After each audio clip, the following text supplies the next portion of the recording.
Is your Prius key fob not working? The most common cause is a dead battery.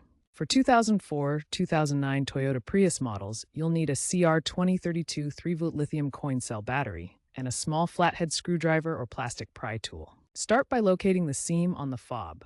Gently pry it open, starting from the bottom near the key blade. Be careful not to break the clips.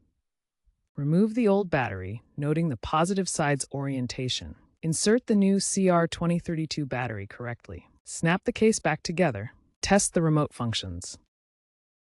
Remember to use a quality battery to avoid leaks. Always dispose of old batteries responsibly. If a new battery doesn't fix the problem, check for corrosion on the battery contacts. Clean them with isopropyl alcohol.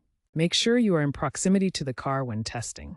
You can try resetting the fob by holding lock and unlock buttons for 5 to 10 seconds simultaneously. If issues persist, it could be a faulty transmitter or internal damage. In that case, seek a dealer or an aftermarket replacement. Remember, most key fob failures are battery-related, but physical damage can also occur. Consider upgrading to a smart aftermarket fob with features like remote start using brands like Keyless Option that integrate with apps if repairs prove too difficult.